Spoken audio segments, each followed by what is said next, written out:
Monsieur le maire Bertrand Delanoë, c'est à vous.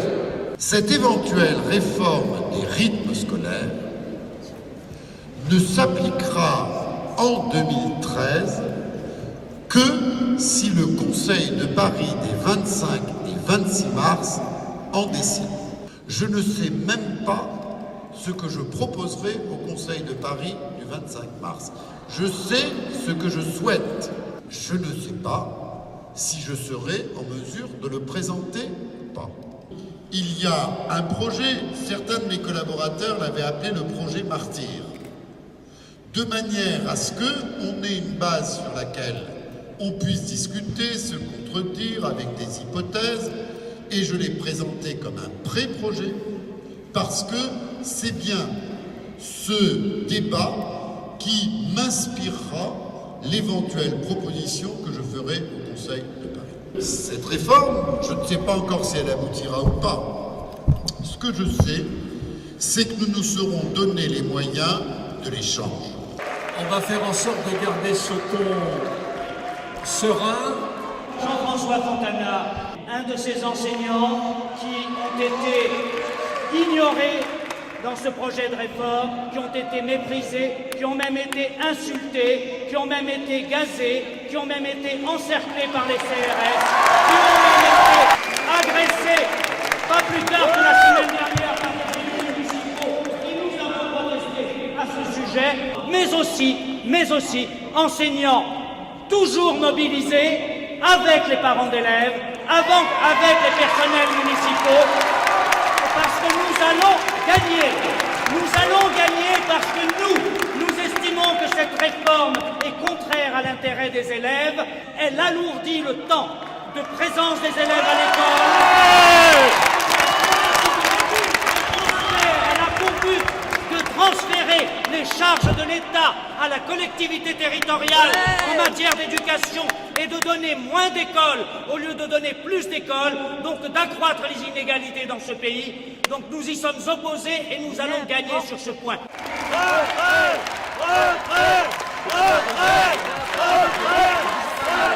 Vous avez, en introduction, parlé concertation. On n'a pas vécu la même histoire, monsieur le maire de Paris. Il a fallu attendre, quand même, une manifestation de 1000 enseignants le mercredi 19 décembre. Une grève de 90% d'enseignants le 22 février.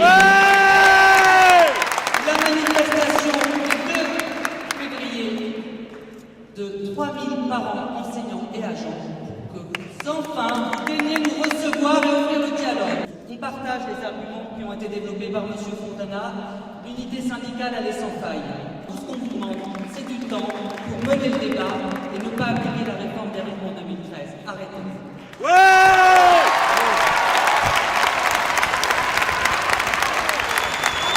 Je vais être très bref parce que mes deux collègues ont bien résumé la situation. J'ajouterai juste deux phrases. Une, d'abord, qui malheureusement est une redite par rapport à la réunion de Bercy. Encore une fois, je regrette que le débat sera introduit par la mairie, que le rectorat non seulement reste muet, mais en plus se fasse danser par le maire de Paris. On est donc bien au cœur du projet éducatif territorial de l'école que nous refusons, pour laquelle nous étions en grève à 90%. Nous, comme intersyndicat, nous avons un mandat, abrogation de ce décret, et les enseignants au plan national se sont mobilisés, les enseignants du premier degré très massivement le 12 février. Quant à nous, à Paris, nous demandons de ne pas mettre en place cette réforme en 2013.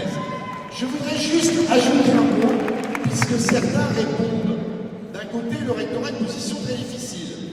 D'un côté, ici, il répond aux injonctions de la mairie. Quant à M.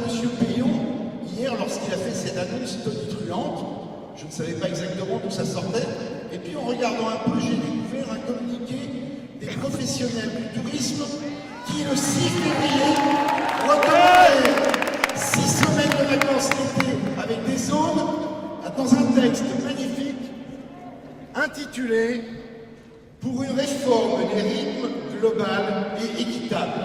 Et c'est signé des professionnels du tourisme, du syndicat des producteurs automobiles, du syndicat de l'hôtellerie, j'en passe et des meilleurs. D'un côté, Ces lobbies privés dictent son attitude au ministre et à Paris, le recteur subit les injonctions du maire de Paris. Nous sommes au cœur dont nous demandons le retrait.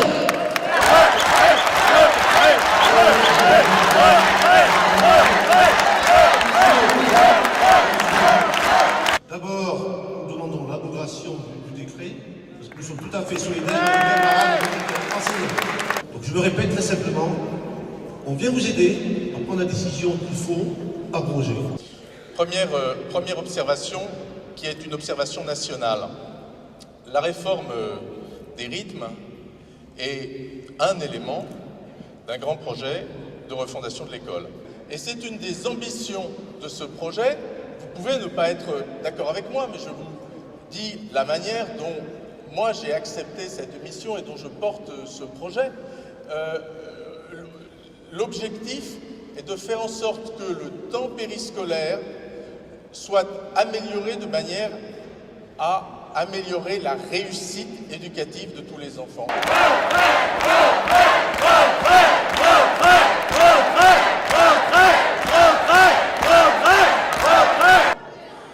Pourrons-nous faire cette réforme? Je dois apporter quelques réponses.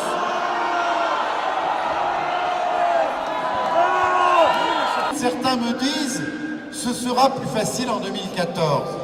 Ça veut dire qu'il faut qu'on reprenne l'an prochain, en janvier, février 2014, ce type de débat. Je vais vous dire ce que je crois profondément. Si elle ne se fait pas en 2013, elle ne pourra pas se faire en 2014.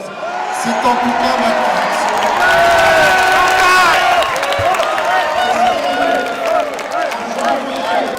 On sera à un mois les municipales.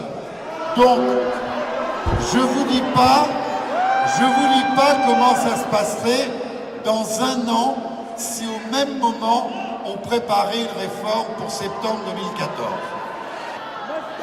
Pourquoi attendre pour permettre un progrès qui concerne les enfants et les éducateurs et les enseignants?